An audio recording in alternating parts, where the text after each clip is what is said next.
I'll read you the first line of the story from the Belfast Telegraph. It seems an appropriate source for this story. Catholics have outnumbered Protestants in Northern Ireland for the first time. The latest census results have revealed 46% of the population are now Catholic, 43% are Protestant or another Christian religion. There's also some quite interesting moves, some quite profound shifts in how people think of themselves in terms of national identity, whether they think of themselves as British or Irish or a combination of both. Indeed, there is even an option to go for the hat trick, British, Irish and Northern Irish.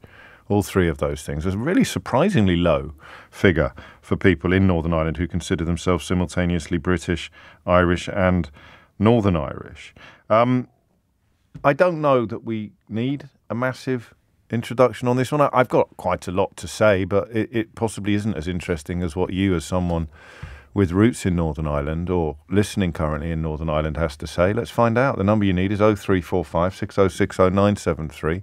It's 6 minutes after 10, and there are now more Catholics in Northern Ireland than Protestants. What does that mean? What does that mean for the present and perhaps more pertinently for the future? Hit these numbers now. You will get through. So here's a funny thing. It depends, I think, in part on how old you are, but everybody British has some sort of relationship with Northern Ireland, whether you have Irish heritage, as I obviously do, or not. Not least because of the Troubles, not least because of the fact that the IRA's atrocities on these islands, in Great Britain, defined a generation almost. You know, I grew up, as you probably know by now, in a journalist's household. My dad was a journalist. He was the Midlands correspondent of the Daily Telegraph. The Birmingham Six was a story that obviously, given the later acquittals, it ran through his career like the River Thames runs through London.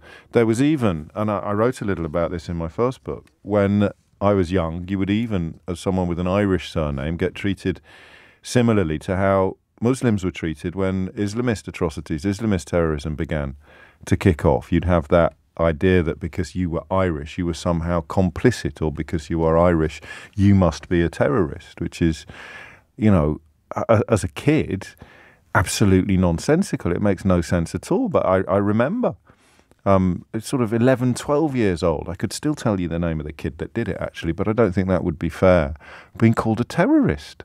At my prep school, at my very sort of middle class, upper middle class, exclusive prep school, a very strange experience. And I'm not mentioning any of this for particularly profound reasons. I'm just talking about how we all have relationships with Northern Ireland, whether you realise it or not. For much younger people, it's going to be the Good Friday Agreement. The Good Friday Agreement is actually why you don't have as complicated or serious a relationship with Northern Ireland as both a concept and a territory as older people do. You haven't lived under the shadow of sectarian violence in Northern Ireland itself, or indeed terrorist activity in Great Britain.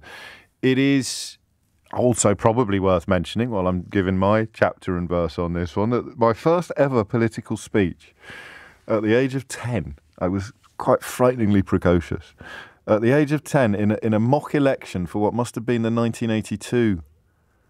There was a general election in 82. Was it 82 or 83? It's possible I just looked at the wrong colleague then. I stood as an SDLP candidate, which was a very little-known party in Great Britain at the time. Well, certainly among most 10 and 11-year-olds. I mean, part of the reason was because the big boys got to choose the big parties in the mock election that we had at my school. The big boys would be the Conservatives and the Labour and the Liberal Democrats. But I was, as I say, horribly precocious and political. Really wanted to get involved in it. And so the SDLP, which of course produced some of the finest politicians Northern Ireland has ever seen, many of whom proved to be absolutely exceptional architects of the ultimate Good Friday Agreement. But the idea as a young person of Ireland not being united was quite influential for me. It was quite formative. The sense of an unfairness to it, and the knowledge that it was a largely religious divide, and I felt the statistical inevitability of there being more Catholics one day there than Protestants. I guess at some point in the last few years that has ceased to be a statistical inevitability, hasn't it? Because I don't know if you remember the Monty Python song "Every Sperm is Sacred," but the moratorium upon contraception in Ireland among the Catholics meant that the birth rate among Catholics in Northern Ireland would be higher than among Protestants. The religious instruction not to use contraception, which many Catholics obeyed, meant that the population growth on one side of the religious divide was always likely to overtake population on the other side of the religious divide. But when you think that sort of attitude to contraception has been in pretty swift retreat in Northern Ireland for a very long time, the inevitability of it perhaps becomes slightly diluted. I don't know. I mean, there you go. There it is. There's some of my early ponderings on this remarkable statistic. There are now more Catholics in Northern Ireland than there are Protestants, or depending on how you like the language to be conveyed, Catholics have outnumbered Protestants in Northern Ireland for the first time. So call me now and tell me what this means. What does it mean in the context of a united Ireland, most obviously? Does this, like Brexit, accelerate the likelihood of a united Ireland? The Northern Ireland Protocol, which of course was negotiated by David Frost and celebrated and trumpeted by Boris Johnson, still has senior Conservatives in both politics and media desperately trying to disown it or find somebody else they can blame it on rather than their own heroes. It is a growing, or certainly not a likely to disappear anytime soon problem, but it's not insuperable.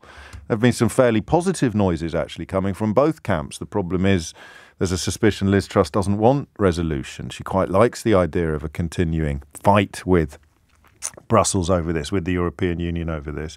But the idea when I was 10 or 11 years old that we would sit here in 2022 and actually talk about Northern Ireland as a place where Catholics are in the majority, and don't forget that we're supposed to have a First Minister from Sinn Féin in the Stormont at the moment, if they ever actually get back to work, then we're looking at something absolutely huge, something portentous, and something that may have a profound and permanent impact upon the very future of the United Kingdom. In fact, and this is why I need calls, because, I made a New Year's resolution at the beginning, I think, of last year that we were going to pay a heck of a lot more attention to events in Northern Ireland, in Scotland and in Wales, but I am still far from expert. I'm a lot more confident on more English-based issues than I am on Northern Irish ones, but I would imagine, and I am absolutely prepared to retreat at 100 miles an hour from what I'm about to say, this surely is the beginning of the end of the United Kingdom, isn't it? 03456060973 is the number you need. I mean, how can it not be? Given that essentially, after partition, Northern Ireland was the sort of Protestant enclave where Catholics for generations were treated as third, fourth, fifth class citizens and remained in a minority, while Southern Ireland, the Republic of Ireland, was the Catholic sovereign nation, if you like. You now have a majority of Catholics in Northern Ireland, and indeed a majority, or at least an electoral victory for the Republican political party. This simple statistical fact seems to me as very much a plastic paddy looking across the sea to a place I don't understand, but I do feel deeply about.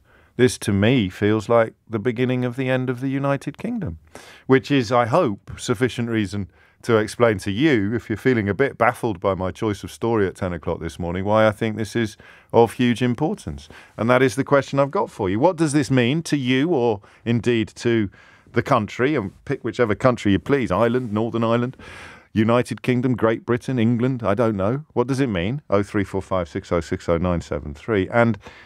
And is this... In fact, I'm going to leave it as a question, but it's pretty close to a statement. I would say this was 52% question, 48% statement. This is surely the beginning of the end of the United Kingdom, or even the middle of the beginning of the end of or possibly even the end of the United Kingdom, isn't it?